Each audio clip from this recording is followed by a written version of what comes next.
আমি একজন নাস্তিক হিসেবে বড় হয়েছি। আমি একটি একাডেমিক মেডিকেল স্কুলে পড়াশোনা করেছি, সফল ছিলাম, ভালো উপার্জন করতাম, জীবন নিয়ে পুরোপুরি সুখী ছিলাম। আমার মেয়ে, যার জন্মের সময় হৃদরোগের সমস্যা ছিল, তার শরীরের নিচের অংশ মৃত্যুবরণ করছিল, কারণ সেই অংশে কোনো অক্সিজেন পাচ্ছিল না। ডাক্তারেরা আমাকে রুম থেকে বের করে দিলেন। আমি সোজা হাসপাতালের প্রার্থনা কক্ষে গেলাম। আমি বললাম, হে স্রষ্টা, যদি আপনি থেকে থাকেন তাহলে আমাকে সাহায্য করুন। আপনি যদি আমার মেয়েকে রক্ষা করেন তাহলে আমি আপনাকে অনুসরণ করব। আমি সকল ধর্ম সম্পর্কে খোঁজখবর শুরু করলাম। তাও ধর্ম, বৌদ্ধ ধর্ম, হিন্দু ধর্ম। আমার ভাই, সে আমাকে কোরআনের একটি অনুবাদ পাঠিয়েছে। যখন আমি এটা পড়লাম, সাথে সাথেই সব বুঝতে পারলাম। আমি মুসলিম হওয়ার পর আমার স্ত্রী 14 বছরের সংসার ছেড়ে আমাকে তালাক দিল। আমার মা এবং বাবা আমাকে পরিত্যাগ করলেন। আমার ঘর থেকে বের হও, আর কখনো ফিরে আসবে না। এক রাতে আমি এই স্বপ্ন দেখলাম।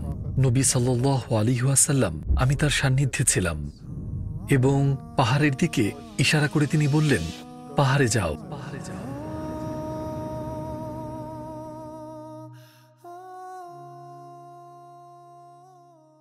আসসালামু আলাইকুম ডক্টর লরেন্স ব্রাউন। আমাদের আমন্ত্রণ গ্রহণ করার জন্য আপনাকে অসংখ্য ধন্যবাদ। আপনাকে আমাদের সাথে পেয়ে আমরা খুব খুশি। ওয়ালাইকুম আসসালাম ওয়া রাহমাতুল্লাহি ওয়া বারাকাতুহু।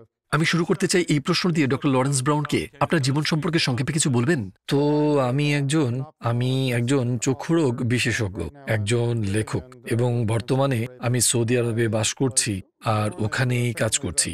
আমি এমন একটি পরিবারে জন্মগ্রহণ করেছিলাম যারা কোয়েকার ছিল, কিন্তু প্র্যাকটিস করতো না। আসলে কোয়েকাররা হলো একটি সম্প্রদায়, খ্রিস্ট ধর্মের একটি প্রটেস্ট্যান্ট সম্প্রদায়। আমি মুসলিম হয়েছি প্রায় 30 বছর আগে, যা আমাকে সৌদি আরবে নিয়ে আসে, এবং আমি তখন থেকে সৌদি আরবে বসবাস ও কাজ করছি। ধর্মবিশ্বাসের দিক থেকে আপনার জীবন কেমন ছিল? আপনি কি বিশ্বাস করতেন? আমি একজন নাস্তিক হিসেবে বড় হয়েছি। আমি যুক্তরাষ্ট্রে বড় হয়েছি। আমি সান ফ্রান্সিসকোতে জন্মগ্রহণ করেছি আর সেখানেই বড় হয়েছি। আমি একটি academic high school, college, medical স্কুলে গিয়েছিলাম। ইন্টার্নশিপ, রেসিডেন্সি এবং এইসব একাডেমিক পরিবেশে, যেখানে অধিকাংশ শিক্ষক, আমার সহকর্মীরা, সহপাঠীরা নাস্তিক ছিলেন, এবং বুদ্ধিজীবীদের বিশ্বাস এমনই হবে, মূলত এটাই ধরে নেওয়া হতো। কারণ বুদ্ধিজীবীরা স্রষ্টার অস্তিত্বকে যুক্তির মাধ্যমে অস্বীকার করে। সুতরাং সেটাই ছিল আমার বিশ্বাস, যতক্ষণ না আমার একটি আধ্যাত্মিক জাগরণ হয়। অনুগ্রহ করে আমাদের এই অভিজ্ঞতা সম্পর্কে বলুন। কোন বিষয়টি আপনাকে আপনার বিশ্বাসকে প্রশ্ন করতে এবং এই যাত্রা শুরু করতে বাধ্য করলো? এটি আসলে পুরোপুরি বোঝানো কঠিন। আমি একজন চক্ষু বিশেষজ্ঞ ও পরামর্শক হয়েছিলাম, মূলত একটি দীর্ঘ শিক্ষাদান ও প্রশিক্ষণ পর্বের পর, এবং সফল অর্থ উপার্জন করছিলাম। আমার যা কিছু প্রয়োজন সবকিছু কিনতে পারছিলাম, এবং আপনি জানেন, আমার জীবন নিয়ে বেশ খুশি ছিলাম। কিন্তু তারপরও আমি আশেপাশে দেখতে শুরু করলাম আর অনুভব করলাম এখানে নিশ্চয়ই আরো কিছু থাকার কথা।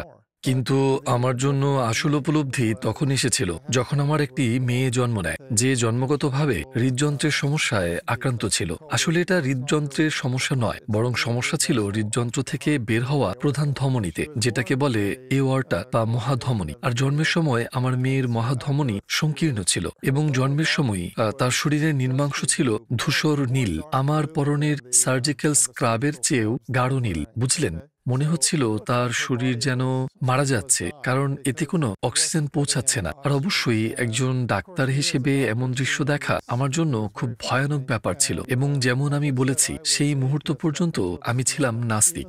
যদিও আমি ধীরে ধীরে একজন স্রষ্টার উপস্থিতি অনুভব করছিলাম। সেই অনুভূতি কেবল স্রষ্টা থেকেই আসতে পারে। আমার সারা জীবন সবকিছুর নিয়ন্ত্রণ আমার হাতে ছিল। জীবনে প্রথমবার আমি এমন এক অবস্থায় ছিলাম যেখানে আমি একেবারেই কিছু নিয়ন্ত্রণ করতে পারছিলাম না। এখানে আমার কিছুই করার ছিল না। আগে আমার যদি টাকার প্রয়োজন হতো, আমি আরো পরিশ্রম করতাম।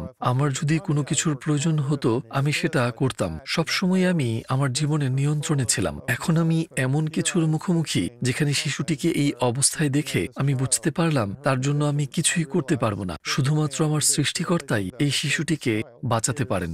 ডাক্তাররা আমাকে রুম থেকে বের করে দিলেন। আমি বেরিয়ে গেলাম নবজাতকদের সেই আইসিইউ থেকে। আর তখন আমার হৃদয়ে একটা অনুভূতি তৈরি হলো। আমি সোজা হাসপাতালের প্রার্থনা কক্ষে গেলাম আর আমি খুব সহজ একটা প্রার্থনা করলাম। আপনি কি কখনো সংশয়বাদীদের প্রার্থনা শুনেছেন? আচ্ছা, সংশয়বাদীদের প্রার্থনা হলো জাস্ট প্রার্থনা করা যে, হে স্রষ্টা, যদি সত্যিই তুমি থেকে থাকো, আমার আত্মাকে রক্ষা করো, যদি আমার আত্মা থাকে। এরকম কিছু। আর বিষয়টা হলো, এভাবেই অনেক সংশয়বাদী, অনেক নাস্তিক প্রার্থনা করে থাকে। আমি তখন সংশয়বাদীদের প্রার্থনা সম্পর্কে জানতাম না, কিন্তু আমি যেটা করেছিলাম তা বলা যায় প্রায় এর কাছাকাছি। আসলে আমি যা করেছিলাম তা আরো কাছাকাছি ছিল সূরা আল ফাতিহার সাথে, যে অর্থে আমি আমার সৃষ্টিকর্তাকে স্বীকার করেছিলাম। আমি বলেছিলাম, হে স্রষ্টা, যদি তুমি থাকো, আমার সাহায্য দরকার। আমি কেবল আমার সৃষ্টিকর্তার কাছে প্রার্থনা করেছিলাম। স্রষ্টার সঙ্গে সরাসরি কথা বলে আমি বললাম, আপনি যদি আমার সন্তানকে বাঁচান, তবে আমাকে সেই ধর্মের পথ দেখান যা আপনার কাছে সবচেয়ে প্রিয়। সেটা আমার কাছে সবচেয়ে প্রিয় হওয়া জরুরি নয়, বরং আপনার কাছে সবচেয়ে প্রিয়। আমি তা অনুসরণ করব। এরপর আমি প্রার্থনা কক্ষ থেকে বের হয়ে আইসিইউতে ফিরে গেলাম। আমি হয়তো 10 বা 15 মিনিট বাইরে ছিলাম, যাতে ডাক্তাররা পরীক্ষা নিরীক্ষা ও সিদ্ধান্ত নিতে পারেন। আপনি জানেন, যখন নবজাতকদের নিবিড় পরিচর্যা ইউনিটে প্রবেশ করতে হয়, এর একটি নির্দিষ্ট প্রক্রিয়া আছে। আপনাকে হাত ধুতে হয়, গাউন, গ্লাভস, মাস্ক, টুপি সবকিছু পরতে হয়। এবং যখন আমি এইসব করছিলাম, আমি জানালার দিকে তাকিয়ে দেখলাম ডাক্তাররা ঘরের এক কোণে আমার মেয়ের চারপাশে জটলা করে দাঁড়িয়ে আছে। তারা তাকিয়ে আমার দিকে দেখছিল, আর আমি তাদের মুখের অভিব্যক্তি থেকে বুঝতে পারছিলাম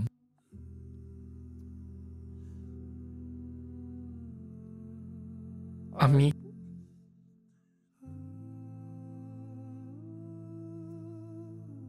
আমি তাদের মুখের অভিব্যক্তি দেখে বুঝলাম কিছু একটা বদলে গেছে। তাই যখন আমি ঘরের ভেতরে ঢুকলাম, আর আসলে বুঝলেন, প্রায় 35-36 বছর হয়ে গেছে।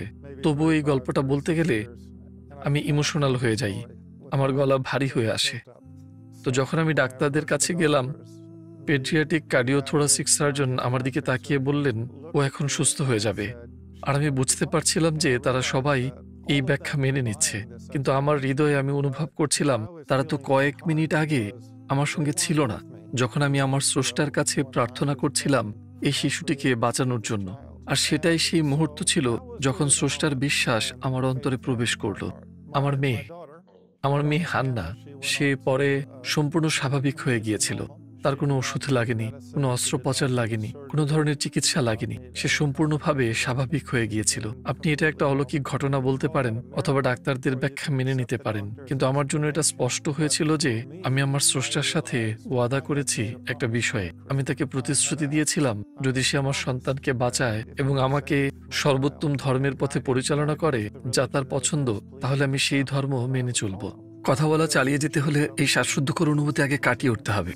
এরপর যা হলো তা ছিল আমার জন্য 4-5 বছরের একটি ভয়ানক রকমের মানসিক ট্রমা। কারণ আমি প্রতিশ্রুতি দিয়েছিলাম, যদি আল্লাহ আমাকে তার নির্বাচিত ধর্মের পথে পরিচালিত করেন, কিন্তু আমি এটা খুঁজে পাচ্ছিলাম না। আমি সবখানে খোঁজাখুঁজি করেছি, তাওবাদ, বৌদ্ধ ধর্ম, হিন্দু ধর্ম, এবং অবশেষে পশ্চিমারা যা করে আমি তাই করলাম। আমি একটা বাইবেলের ওল্ড টেস্টামেন্ট পড়া শুরু করলাম।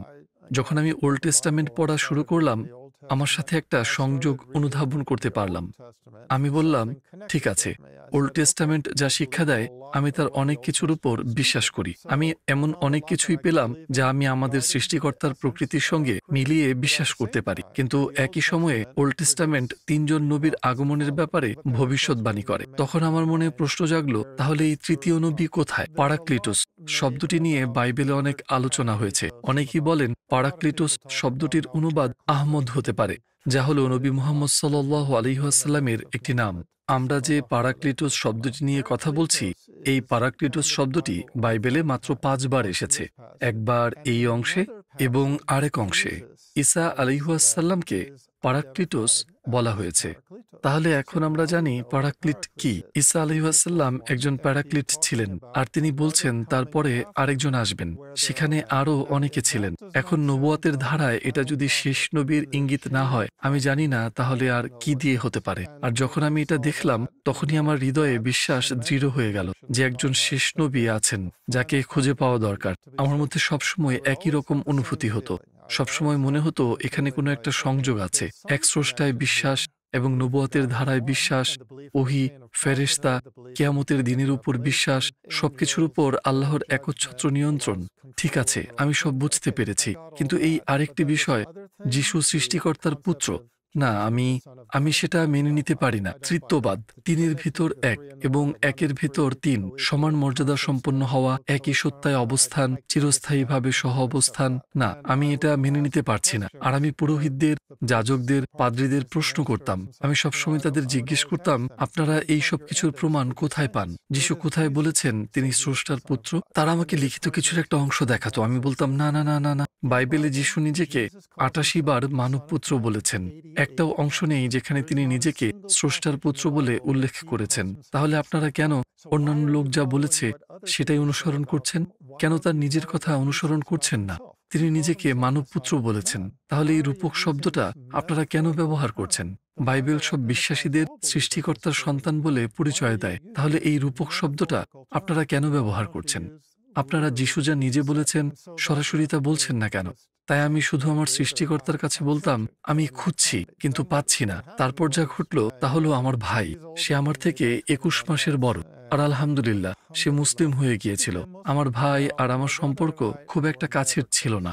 আমরা এমন ছিলাম আমরা আমার ইসলাম গ্রহণের সময় থেকে আমরা বলে আসছি, মানে আমরা সবসময় বলেছি যে আমরা কখনো প্রকৃত অর্থে ভাই ছিলাম না যতক্ষণ না আমরা ইসলামের ভাই হলাম। ইসলাম গ্রহণের পরেই আমরা সত্যিকার অর্থে ভাই হয়ে উঠলাম। আর তখন আমি জানতামও না কেন এমন হয়েছিল। আমি শুধু ভাবতাম ব্যাপারটা খুব অদ্ভুত। কিন্তু প্রায় ১ বছর পর সে আমাকে কোরআনের অর্থের একটি অনুবাদ এবং একটি সিরাতের বই পাঠালো। নবী মুহাম্মদ সাল্লাল্লাহু আলাইহি ওয়াসাল্লামের জীবনী সংক্রান্ত একটি বই, বিশেষ করে মার্টিন লিংসের লেখা মুহাম্মদ সাল্লাল্লাহু আলাইহি ওয়াসাল্লাম প্রাচীনতম উৎস অনুযায়ী জীবনী। আমি যখন এগুলো পড়লাম সবকিছু পরিষ্কার হয়ে গেল। এটা ছিল যেন একটা জিগস পাজলের মতো, যার কিছু অংশ অনুপস্থিত ছিল।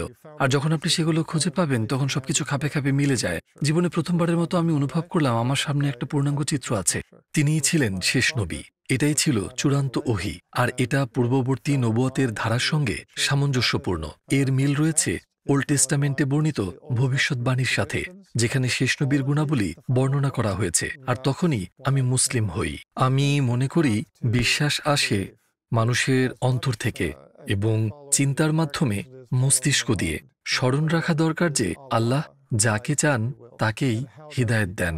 আর তিনি কিভাবে হিদায়াত দেন? তিনি দেন হৃদয়ের উন্মোচনের মাধ্যমে এবং ওহীর মাধ্যমেও। আর অবশ্যই ওহী একটি বুদ্ধিবৃত্তিক প্রক্রিয়া। ওহী পড়া এবং তার প্রমাণগুলো বোঝা, এই ওহী ও ধর্মকে সত্য প্রমাণ করে। আপনি কি আমাদের বলতে পারেন এই অনুভূতিটা কেমন ছিল? আমার মনে হয় মূল অনুভূতি ছিল শান্তি। পেছনে তাকিয়ে দেখলে বুঝি অনেকেই লক্ষ্য করেছিল যে আমি অনেক বেশি নিরুদ্বেগ ও শান্ত হয়ে গিয়েছিলাম। অন্যান্য অনুভূতিও ছিল। আমি অজু করার কথা মনে করতে পারি, অনুধাবন করতে পারছিলাম সুবহানাল্লাহ। এটা একটা মন প্রশান্তিকর প্রক্রিয়া। এটা আপনার মনের অস্থিরতা কমিয়ে দেয় এবং আপনি যা করছিলেন তা থামিয়ে অজু আপনাকে ভাবতে বাধ্য করে আপনি এটা কেন করছেন। এবং নামাজের পূর্বে এই অজু হচ্ছে আপনার আত্মশুদ্ধির জন্য উৎসর্গ করার প্রক্রিয়া। আর এই পুরো প্রক্রিয়াটা প্রচণ্ড রকমের প্রশান্তিদায়ক। আপনার ইসলাম গ্রহণের পর আপনার আশেপাশের মানুষ ও আপনার পরিবার কেমন প্রতিক্রিয়া দেখিয়েছিল? আমি মুসলিম হওয়ার পর আমার স্ত্রী ১৪ বছরের সংসার ছেড়ে আমাকে তালাক দিল। আমি আমার স্ত্রীকে হারাই, আমার সন্তানদেরও হারাই। কারণ আমি মুসলিম হওয়ায় আদালত সন্তানদেরকে আমার স্ত্রীর কাছে দিয়ে দেয়। আদালত তার পক্ষেই রায় দেয়, তারা তাকেই অভিভাবকত্ব দেয়। পুরো প্রক্রিয়াটা স্পষ্টভাবে আমার বিপক্ষে ছিল। কারণ যেমন ধরুন, যখন আমার প্রাক্তন স্ত্রী আদালতে গিয়ে ডিভোর্সের আবেদন করলেন, বিচারক শুধু বিচ্ছেদের কার্যক্রম শুরুই করেননি, তার পাশাপাশি আমার বিরুদ্ধে নিষেধাজ্ঞাও আরোপ করেন। যেমন আমি বাড়ির 100 ফুটের মধ্যে যেতে পারবো না, মানে আমার নিজের বাড়ির 100 ফুট, স্ত্রীর 100 ফুট এবং নিজের সন্তানদের 100 ফুটের মধ্যে যাওয়া নিষেধাজ্ঞা ছিল, এবং এরকম আরো অনেক কিছু। এই আদেশ দেওয়ার আগে বিচারক আমার স্ত্রীর কাছে জিজ্ঞেস করেছিলেন, আপনি কি মানুষটিকে বিপজ্জনক মনে করেন? সে বলল না। তিনি জিজ্ঞেস করেন, তিনি কি কখনো আপনার উপর হাত তুলেছিলেন? সে বলল না। তিনি আরো জিজ্ঞেস করেন, সে কি কখনো আপনাকে গালাগালি করেছে? সে বলল না। আপনি আজও আমার প্রাক্তন স্ত্রীর কাছে জানতে পারেন, সেই কথাগুলোর সত্যতার প্রমাণ দিবে। তারপর বিচারক তাকে জিজ্ঞেস করলেন, আপনি তাহলে ডিভোর্স চাইছেন কেন? সে শুধু বলেছিল, আমি শুধু সম্পর্ক থেকে বের হতে চাই, আমরা দুজন ভিন্ন পথে যাচ্ছি, সে মুসলিম হয়ে গেছে আর আমি খ্রিস্টান, এরকম আরো কিছু। আর বিচারক তখনই আমার উপর এই নিষেধাজ্ঞা আরোপ করলেন শুধুমাত্র এই কারণে যে আমি মুসলিম। আমার দৃষ্টিভঙ্গি অনুযায়ী তাদের কথোপকথনের ভিত্তিতে যা আমার প্রাক্তন স্ত্রী আর বিচারকের মধ্যে হয়েছিল, এটাই আমার বিশ্লেষণ, এটা আমার নিজের ব্যাখ্যা। এর ফলে আমি এমন এক সময়ের মধ্য দিয়ে গেছি যখন আমি আমার সন্তানদের একবারের জন্য দেখতে পারিনি। সম্পূর্ণ পরিস্থিতি বোঝাতে গেলে কতটা অপমানজনক ছিল এই প্রক্রিয়াটি। আদালত এমন নিয়ম করল যে আমার সন্তানদের দেখতে চাইলে আমাকে একজন দেহরক্ষী ভাড়া করতে হতো, যেন সে আমার সন্তানদের আমার থেকে রক্ষা করতে পারে। এইভাবে একজন পিতাকে অপমানিত করা হয় এমন পরিস্থিতিতে। যদিও আমার বিরুদ্ধে কোনো গালাগালির ইতিহাস ছিল না, কোনো শারীরিক নির্যাতনের রেকর্ড ছিল না, কিছুই না, কোনো হুমকিমূলক আচরণের রেকর্ড ছিল না। আমার স্ত্রী শুধু এই সিদ্ধান্তে সায় দিয়েছিল। আপনি তাকে তার কারণ জিজ্ঞেস করতে পারেন, কিন্তু এই প্রক্রিয়াটা ছিল অত্যন্ত অপমানজনক। তো যাই হোক, আমি আর কি কি হারিয়েছি বলছি। বাড়ি, স্ত্রী, সন্তান, গাড়ি, সম্পত্তি, সবকিছুই।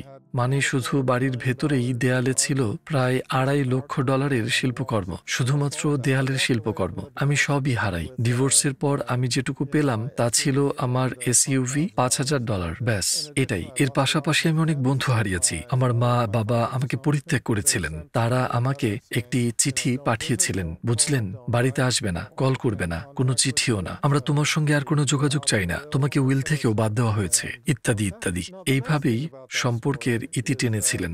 এই গল্পটার ভালো দিক হলো অনেক বছর পর আমরা আবার যোগাযোগ করতে পেরেছিলাম। তাদের বয়স কিছুটা বাড়লে আমাদের সম্পর্কটা কিছুটা ভালো হয়, আর তা এমন একটা পর্যায়ে পৌঁছেছিল যেখানে দুজনেই ব্যক্তিগতভাবে মারা যাওয়ার আগে শাহাদা পাঠ করেছিলেন। দুজনেই আলাদাভাবে শাহাদা নিয়েছিলেন, এবং আমি আল্লাহর কাছে আশা রাখি যে তিনি তাদেরকে কবুল করবেন। আমরা শুনেছি আপনি মদিনায় থাকেন, আমাদের নবী মুহাম্মদ সাল্লাল্লাহু আলাইহি ওয়াসাল্লামের শহর। আমি জানতে চাই, নবী সাল্লাল্লাহু আলাইহি ওয়াসাল্লামের চরিত্রের কোন দিকটা আপনাকে সবচেয়ে বেশি প্রভাবিত করেছে? আমি মনে করি এটা তার চরিত্রের দৃঢ়তা এবং বার্তার সত্যতার সবচেয়ে গুরুত্বপূর্ণ সাক্ষ্যগুলোর একটি। তার চরিত্রের শক্তিমত্তা এবং বার্তার সত্যতা এর মাধ্যমে বোঝা যায়। যারা নবী সাল্লাল্লাহু আলাইহি ওয়াসাল্লামকে অবমাননা করে বলেন যে তিনি কেবল ধন সম্পদ, নারী বা নেতৃত্ব কিংবা রাজত্ব চাইতেন, তারা একটি বিষয়ের জবাব দিতে পারে না। যদি তিনি ইসলাম ত্যাগ করতে রাজি হতেন, তাহলে কুরাইশরা তাকে তাদের মধ্যে সবচেয়ে ধনী ব্যক্তি বানাতে চেয়েছিল, তাকে রাজা বানাতে চেয়েছিল, আর তিনি ইসলামের কোনো সীমাবদ্ধতা ছাড়াই যত ইচ্ছা স্ত্রী গ্রহণ করতে পারতেন। তিনি পৃথিবীর সবচেয়ে সুন্দর নারীদের নিয়ে সবচেয়ে বড় হেরেম পেতে পারতেন। এমন আরো অনেক কিছু।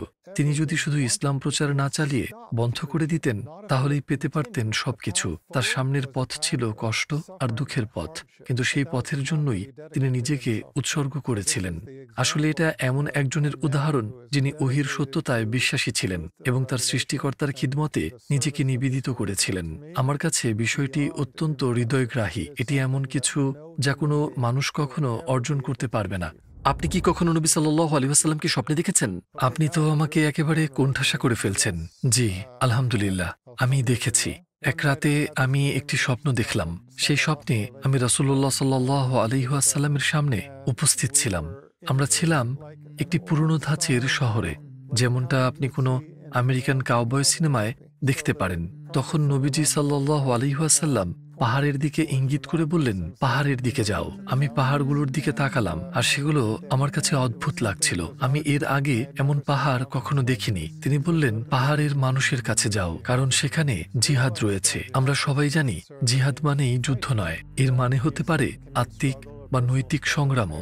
আমার মনে আছে আমি নবীজিকে বললাম, ঠিক আছে, কিন্তু আমাদের সময় তো আপনার সময়ের মতো নয়। এই সময় যদি আমার কিছু হয়ে যায় তাহলে আমার স্ত্রী ও সন্তানের দেখাশোনা করবে কে? নবী সাল্লাল্লাহু আলাইহি ওয়াসাল্লাম বললেন, আমি তোমার স্ত্রী ও সন্তানের দেখাশোনা করব। তারপর দৃশ্যটা একদম সিনেমার মতো বদলে গেল। আমরা হঠাৎ করে একটি কাঠের ঘরের ভেতরে চলে গেলাম। সেটা ছিল একটা সাধারণ দোকানের মতো। কাউন্টারে ছিল বড় বড় কাচের পাত্র, যেগুলো ভর্তি ছিল টফি ক্যান্ডিতে। তিনি একটি বড় কাচের পাত্র তুললেন, এমন সাইজের, যেটা পূর্ণ ছিল গোল গোল ক্যান্ডিতে, আর সেটা আমার ডান হাতে দিলেন। তারপর আরেকটা বড় কাচের পাত্র তুললেন, যেটা গাম বলে ভর্তি ছিল, এবং সেটা আমার আরেক হাতে দিলেন, আর বললেন, এইগুলো পাহাড়ের মানুষদের কাছে নিয়ে যাও। এটা ছিল সেই স্বপ্ন। সম্ভবত সেটা 1999 সালের ঘটনা। তারপর আমি সিদ্ধান্ত নিলাম মদিনায় যাওয়ার। সৌদি আরবে আমার একটি চাকরির প্রস্তাব ছিল। আমি সেই প্রস্তাবে রাজি হয়ে 2 বছরের চুক্তিতে সৌদি আরব চলে এলাম। আলহামদুলিল্লাহ, সবকিছুই ভালোভাবে হয়েছে। এখন 26 বছর পেরিয়ে গেছে, আমি এখনো মদিনায় আছি, আলহামদুলিল্লাহ। কিন্তু সেই স্বপ্ন নিয়ে একটা বিষয় ছিল। একদিন আমি আমার ব্যালকনিতে দাঁড়িয়েছিলাম আর উহুদ পাহাড়ের দিকে তাকাচ্ছিলাম। এর আগে আমি এই পাহাড় বহুবার দেখেছি, কিন্তু সেদিন এক অদ্ভুত কারণে সে সময় সূর্যের অবস্থান, পাহাড়ের উপর আলোর আভা, সবকিছু এত নিখুঁত ছিল যে প্রথমবার আমি অনুধাবন করলাম, সুবহানাল্লাহ, এটাই সেই পাহাড় যেটা আমি স্বপ্নে দেখেছিলাম। তার মানে সেই পাহাড়ের মানুষ আসলে মদিনার মানুষ, আর এটাই আমার জিহাদ, আমার সংগ্রাম। তবে বিষয়টি এখানেই শেষ নয়, কারণ আমি এই এলাকায় দায়িত্বের সাথে ছিলাম। আমার মেয়ে, যেমনটা বলেছিলাম, এখন 27 বছর বয়সী। একসময় এমন একটি মুহূর্ত এলো যখন তাকে কলেজে যেতে হতো। তখন আমি প্রস্তুত হয়ে গিয়েছিলাম আমার চাকরি ছেড়ে দিয়ে পরিবার নিয়ে পশ্চিমা দেশে ফিরে যেতে, যাতে আমার মেয়ে একটি পশ্চিমা শিক্ষা ব্যবস্থা পায়। কিন্তু আমার স্ত্রী আমাকে স্বপ্নটা মনে করিয়ে দিয়েছিল যে আমার জায়গা এখানে, আর সে আমার মেয়েকে নিয়ে আমেরিকায় চলে গিয়েছিল। আমার স্ত্রী একজন ফিলিস্তিনি, সে আমেরিকায় যাচ্ছিল আমার মেয়ের দেখাশোনার কাজে সাহায্য করার জন্য। কিন্তু সত্য কথা হলো, তাদের দুইজনকেই আমেরিকান রীতিনীতি শিখতে হচ্ছিল, জানতে হচ্ছিল পারিপার্শ্বিক অবস্থাকে, অর্থাৎ সমাজের চালচলন বুঝতে হচ্ছিল। যখন আমার মেয়ে কলেজে যাচ্ছিল, আমার স্ত্রী সেখানে থাকতো তার সাহায্যের জন্য, মানে তাকে মানিয়ে নিতে সাহায্য করার জন্য। সে আমেরিকায় থাকার সময় তার জন্য সবচেয়ে কঠিন বিষয় ছিল প্রতিদিন আমার মেয়ের সঙ্গে উবারে কলেজে যাওয়া আর উবারে বাসায় ফেরত আসা। দিন শেষে আবার উবারে কলেজে গিয়ে মেয়েকে ফিরিয়ে নিয়ে আসতো। আর উবারের একটা বিষয়ের প্রতি সে সবসময় চিন্তিত থাকত। একজন মেয়েকে একা গাড়িতে বসে পুরুষের সঙ্গে যেতে হচ্ছে, যিনি সম্পূর্ণ অপরিচিত। এরপর একদিন সে স্বপ্নে দেখল যে সে উবারের গাড়িতে উঠতে যাচ্ছে, এবং সেই সময় গাড়ির ড্রাইভার নেমে এসে দরজাটা খুলে দিল। আর সে ড্রাইভার, মাফ করবেন, ড্রাইভার যিনি দরজাটা খুলে দিলেন তিনি ছিলেন মুহাম্মদ সাল্লাল্লাহু আলাইহি ওয়াসাল্লাম। তারপর হয়তোবা সেই একই দিন অথবা স্বপ্ন দেখার একটু পরেই, ঠিক মনে নেই, আমার স্ত্রী আমাকে ফোন দিল আর বলল, তোমার স্বপ্ন পূরণ হয়েছে। আমি বললাম, কি বলতে চাচ্ছ? সে বলল, মুহাম্মদ সাল্লাল্লাহু আলাইহি ওয়াসাল্লাম আমি যখন স্ত্রী ও মেয়ের কাছে ছিলাম না, তখন তাদের দেখাশোনা করার প্রতিশ্রুতি দিয়েছিলেন। আলহামদুলিল্লাহ, এই স্বপ্নটা আমার স্ত্রীকে শক্তি দিয়েছিল ভয় কাটিয়ে উঠে সামনে এগিয়ে যেতে। বাহ, অসাধারণ একটা ঘটনা। দুইটা আলাদা স্বপ্ন, আর স্বপ্ন পূরণ আবার অন্য একটা স্বপ্নে। আমি আরেকটা প্রশ্ন করতে চাই। আপনি হয়তো জানেন আমি নিজেও ডাক্তার, কিন্তু আমি জেনারেল প্র্যাকটিশনার। আপনার পেশা অনুযায়ী মানুষের শরীরের সবচেয়ে আশ্চর্য জিনিস কোনটি, যা দেখে আপনি বলেন আল্লাহর বাকি সব সৃষ্টির মতো এটিও আল্লাহর অসাধারণ সৃষ্টি? মানবদেহের, বিশেষ করে চোখের কোন বিষয়টি আপনাকে অবাক করে? আমি মুসলিম হওয়ার আগে যে বিষয়গুলো আমার এই আধ্যাত্মিক যাত্রা শুরুর কারণ ছিল, তার একটি আমার কয়েকজন মানুষের সাথে দেখা হয়েছিল যারা মৃত্যুকে খুব কাছ থেকে দেখেছিলেন। মৃত্যুর প্রায় কাছাকাছি চলে যাওয়া মানুষদের অভিজ্ঞতা হলো তারা তাদের শরীর থেকে বের হয়ে যায় এবং নিজেদের শরীরকে উপর থেকে দেখতে পায়। এরপর তারা আরো উপরে ওঠে এবং নিচের পুরো দৃশ্যপটটা দেখে, খুব সূক্ষ্মভাবে সবকিছু বুঝতে পারে, মানুষদের কথাও শুনতে পারে, তারা কি করছে তা দেখতে পারে। এমনকি তারা যারা অনেক দূরে ছিলেন, যেমন একজন নারী যিনি মৃত্যুর কাছাকাছি এক অভিজ্ঞতার মধ্যে দিয়ে গিয়েছিলেন। তিনি একজন পথচারী ছিলেন আর একটি গাড়ির ধাক্কায় মারাত্মক আহত হন, এবং ধাক্কাটি এতটাই শক্তিশালী ছিল যে তার বুক ফেটে যায়, তার ফুসফুস এবং হার্ট দেখা যাচ্ছিল। প্যারামেডিকরা ঘটনাস্থলেই তাকে মৃত ঘোষণা করেছিলেন, তবুও তিনি বেঁচে যান। সেই মহিলা বর্ণনা করেছিল যে তিনি মেঘের উচ্চতায় উঠে গিয়েছিলেন, কিন্তু একই সময়ে তিনি এত দূর থেকেই সবকিছু স্পষ্ট দেখতে পাচ্ছিলেন, এবং তার শরীরে কি করা হচ্ছিল তা তিনি শুনতেও পাচ্ছিলেন। এমনকি তিনি বেশ দূরের লোকজনকেও দেখতে ও শুনতে পাচ্ছিলেন। যারা তার এই দুর্ঘটনাটি দেখেছেন তারা কি কি বলাবলি করছিলেন সবই। একজন ডাক্তার হিসেবে আমি এর কোনো ব্যাখ্যা দিতে না পারলেও আমি এগুলো নিয়ে বেশ আগ্রহী হয়ে উঠি। সেই সময় লন্ডনে একটি সংস্থা ছিল যারা প্রায় 2000টি মৃত্যুর কাছাকাছি অভিজ্ঞতা ও দেহত্যাগ অভিজ্ঞতা সংগ্রহ করেছিল। এসব অভিজ্ঞতা থেকেই আমি একটি আধ্যাত্মিক যাত্রায় আগ্রহী হই, কারণ এতে বোঝা যাচ্ছিল আমাদের দেহে শুধু বস্তু নয়, এর বাহিরেও কিছু রয়েছে, আর তা হলো আত্মা। কিছু মানুষ বিষয়টি অনুধাবন করবে, আবার কিছু মানুষ অনুধাবন করতে পারবে না। কিন্তু মোটামুটি আমি বলবো আপনার প্রশ্নের উত্তর হবে, আমাদের শরীরের সবচেয়ে অলৌকিক, বিস্ময়কর আর সুন্দর জিনিস হলো আমাদের রূহ বা আত্মা। আর আরেকটি বিষয় যদি বলি, সেটা হলো জীবন। আমাদের এই জীবন শুধু আমাদের মধ্যে সবচেয়ে সুন্দর বিষয় নয়, বরং এটি নাস্তিকতার প্রতিও একটি প্রত্যুত্তর। কারণ নাস্তিকতার বিষয়টি বিগ ব্যাং তত্ত্বের মাধ্যমে, প্রাকৃতিক বিবর্তনবাদের মাধ্যমে আংশিকভাবে ব্যাখ্যা করতে পারলেও সম্পূর্ণভাবে ব্যাখ্যা করতে পারে না কিভাবে আমরা এই পৃথিবীতে এসেছি। আমি পরে সে বিষয়ে বিস্তারিত বলতে পারি। আর তারা একটি প্রশ্নের উত্তর দিতে পারে না, জীবনের উৎপত্তি কোথা থেকে হলো, মানে কিভাবে এটা শুরু হলো, আর যা সেই প্রাথমিক কোষ বা প্রাথমিক জীবকে যেখান থেকে বিবর্তন শুরু হয়েছে বলে ধরা হয়, কেই বা জীবিত করলো। আল্লাহ আমাদেরকে জীবন অস্তিত্ব দিয়েই চ্যালেঞ্জ করেন, অর্থাৎ যেন তিনি অবিশ্বাসীদের প্রতি চ্যালেঞ্জ দিয়ে বলেছেন, একটি মৃতদেহ নাও আর তাকে আবার জীবিত করো, তার মধ্যে রূহ ফিরিয়ে দাও। আর মানুষ চেষ্টাও করেছে, যেমন ফ্রাঙ্কেনস্টাইনের গল্পের মতো কাজ করেছে। তারা মৃত প্রাণীদের বিভিন্ন অংশ জোড়া লাগিয়ে জীবিত করার চেষ্টা করেছে, কিন্তু তারা কখনোই সফল হয়নি। আমি শুনেছি রাশিয়াতেও, যদিও নিশ্চিত না এটা সত্য কিনা, তারা মানুষের সাথেও এমন চেষ্টা করেছিল, কিন্তু সফল হয়নি, তারা জীবিত করতে পারেনি। তাহলে আবার বলি, জীবন কোথা থেকে আসে?